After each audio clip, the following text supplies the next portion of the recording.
Hello everyone, આજે આપણે આ વિડીયોમાં કોમન એલિજિબિલિટી ટેસ્ટ એટલે કે CET વિશે જોઈશું. મિત્રો, કેન્દ્ર સરકારે તાજેતરમાં જ તારીખ 19 ઓગસ્ટ 2020ના રોજ કેન્દ્ર સરકારની નોકરી માટે લેવામાં આવતી પ્રિલિમિનરી પરીક્ષામાં ફેરફાર કર્યો છે. આ ફેરફાર શું છે એ વિશે આપણે આ વિડીયોમાં જોઈશું. તો આ વિડીયો આપ ધ્યાનથી જોશો અને સાંભળશો.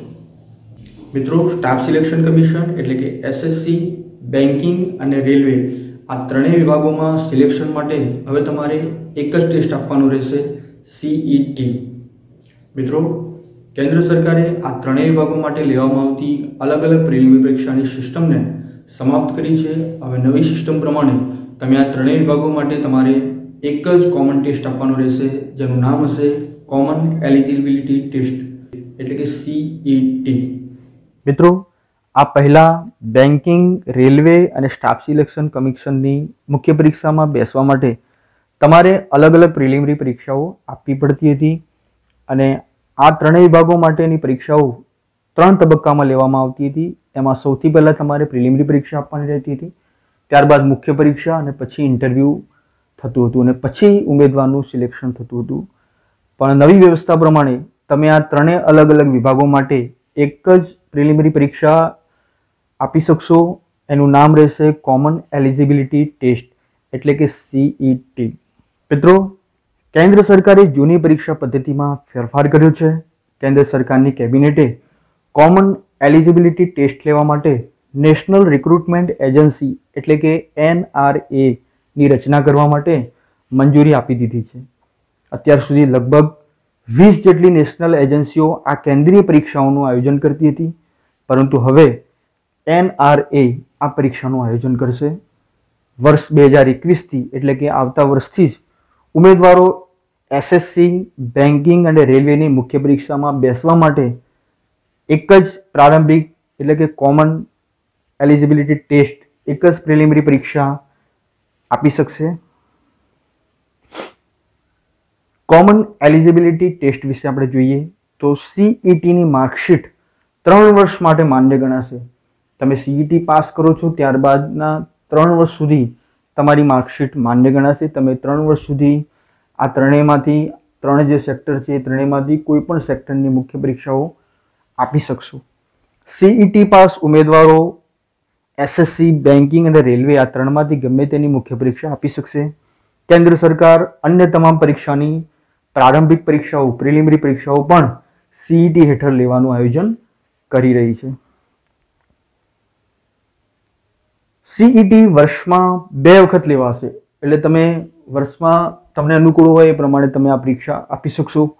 ઉમેદવાર પોતાની ઉંમરની મર્યાદા સુધી ગમે તેટલી વાર આ પરીક્ષા આપી શકશે. એટલે પરીક્ષાના પ્રયત્નોની સંખ્યા મર્યાદિત નથી, ઉંમરનો બાદ છે. તો તમારી ઉંમર થાય ત્યાં સુધી, ઉંમરની જે લિમિટેશન હોય ત્યાં સુધી તમે આ પરીક્ષા ગમે તેટલી વાર આપી શકો છો.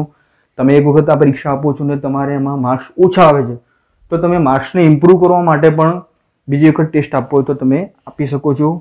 CET પરીક્ષા વૈકલ્પિક હશે, ઓપ્શનલ હશે. તે જુદી જુદી 12 ભારતીય પરીક્ષામાં લેવાશે અને ભવિષ્યમાં 22 માન્ય ભારતીય ભાષામાં લેવાય તેવું આયોજન છે. કોમન એલિજિબિલિટી ટેસ્ટ એટલે કે CET શું છે? તો આ એક કોમન પ્રારંભિક પરીક્ષા છે, પ્રિલિમિનરી પરીક્ષા છે. CET એ કેન્દ્રીય સરકારી નોકરી માટેની એક ઓનલાઈન પ્રારંભિક પરીક્ષા છે. આ પરીક્ષા ઓનલાઈન રહેશે.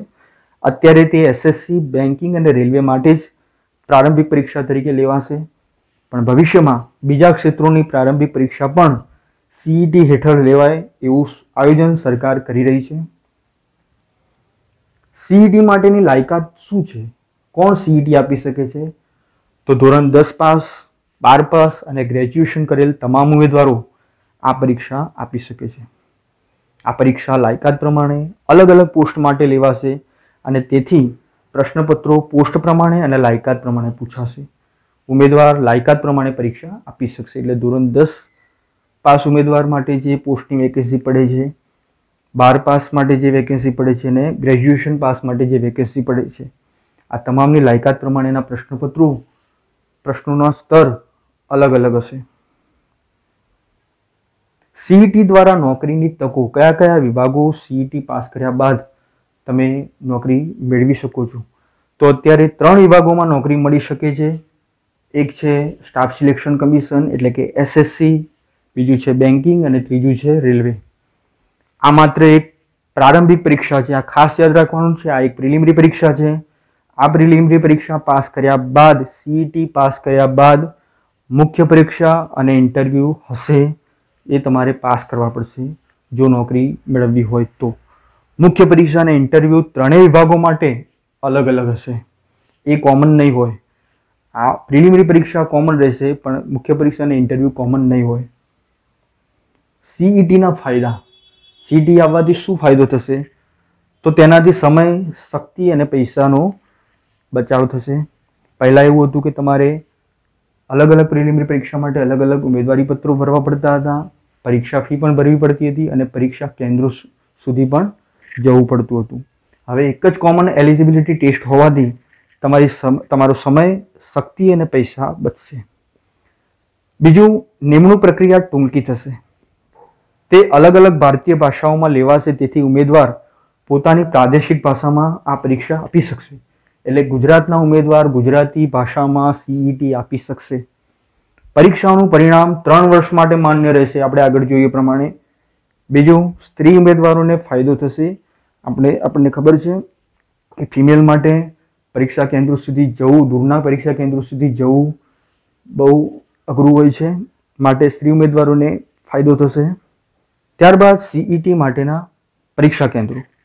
તો આ માટે કેન્દ્ર સરકારે આખા દેશમાં 1000 પરીક્ષા કેન્દ્રો બનાવ્યા છે. દેશના દરેક જિલ્લામાં ઓછામાં ઓછું એક પરીક્ષા કેન્દ્ર હશે. એટલે ઉમેદવાર પોતાના જિલ્લામાં જ CET આપી શકશે. અને આ ઓનલાઈન કમ્પ્યુટર આધારિત પરીક્ષા છે. એટલે તમારે કમ્પ્યુટરમાં ક્લિક કરીને આ પરીક્ષા આપવાની છે અને આ પરીક્ષા ઓપ્શનલ હશે. ત્યારબાદ જોઈએ CET પરીક્ષાનો અભ્યાસક્રમ. તો CET માટે એક જ અભ્યાસક્રમ હશે, પરંતુ પ્રશ્નોનું સ્તર અલગ અલગ પદ માટે અલગ અલગ હશે. એટલે કે જેટલું ઊંચું પદ એટલું અઘરું પ્રશ્નપત્ર, જેટલું પદ નીચું એટલું પ્રશ્નપત્ર સહેલું.